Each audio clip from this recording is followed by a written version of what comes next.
बिस्मिल्लाहिर्रहमानिर्रहीम, इय्याका नअबुदु व इय्याका नस्तईन। आज हमारी पख्तूनख्वा की हमारी पार्लियामेंट्री पार्टी की मीटिंग हुई है, जिसके अंदर हम सब ने मुत्तफ़िका तौर पर एक बहुत डिटेल के साथ डिस्कशन के बाद कुछ फैसले किए हैं। हमारी जो ऑल पार्टीज कॉन्फ्रेंस हुई थी कुछ दिन पहले, उस पर जो फैसले हमने किए थे, हम उन फैसलों पर कायम हैं और हम इंशाअल्लाह उन फैसलों को अमली जामा पहनाने के लिए सरकारी तौर पर कागजात और सारा कुछ उसके लिए बराबर भी कर रहे हैं। आज की जो हमारी ये मीटिंग हुई, उसमें ये फैसला किया गया कि एपेक्स कमेटी वाले वो तमाम फैसले जो अनाउंस हुए थे उनके ऊपर भी अमल दरामद कराया जाएगा, और साथ साथ ये जो आज के हालात जो बने हैं बाजोड़ के अंदर, जिसके अंदर फिर हमारे मासूम शहरी फिर शहीद किए गए, और ये कोलेटरल डैमेज से जो एक एतमाद का रिश्ता ख़त्म हो रहा है हमारी फ़ौज के दरमियान और हमारी आवाम के दरमियान।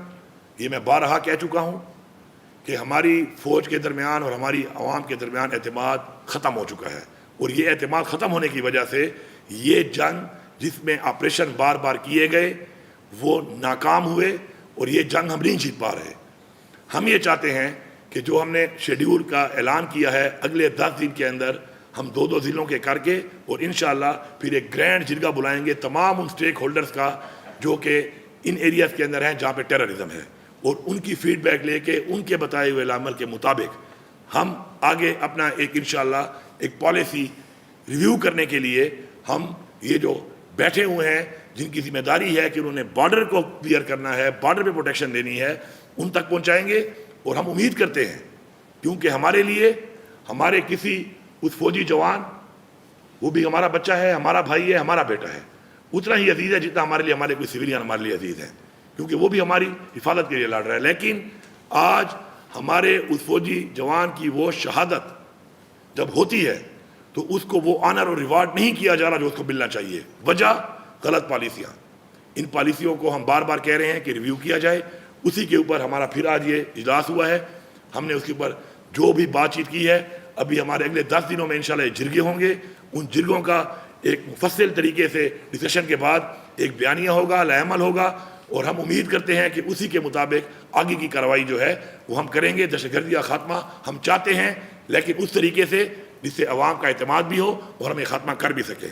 इसके अलावा हमारा action in aid of civil power, ये जो एक हमारा एक चल रहा है सूबे के अंदर, इसके ऊपर भी हमारे तफज़ात हैं। उसके ऊपर भी हमारा इंशाल्लाह एकम से स्पीकर साहब को बता दिया गया है, इंशाल्लाह एकम से हमारा असम्बली का इजलास शुरू होगा।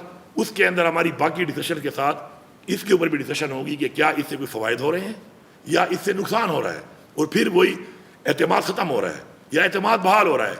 हमने अपने लोगों का एतमाद बहाल करना है, और एक वाज़ेह पैगाम है यहाँ पर सबके लिए कि हम अपनी आवाम के साथ खड़े हैं, हम अपनी आवाम के लिए हर हद तक जाएंगे।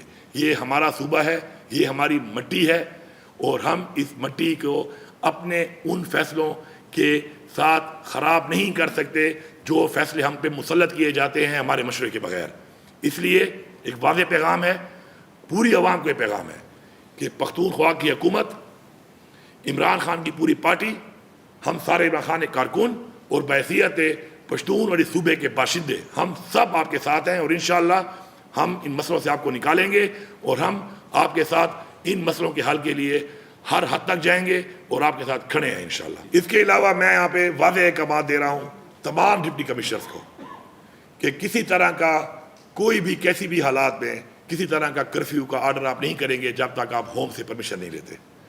किसी तरह का कोई कर्फ्यू, कोई 144 आप नहीं लगाएंगे, उससे पहले आप होम डिपार्टमेंट से परमिशन लेंगे। इसके मैं डायरेक्टिव भी जारी कर रहा हूँ, और मैं यहाँ से वाज़ेह पैगाम भी अपना दे रहा हूँ।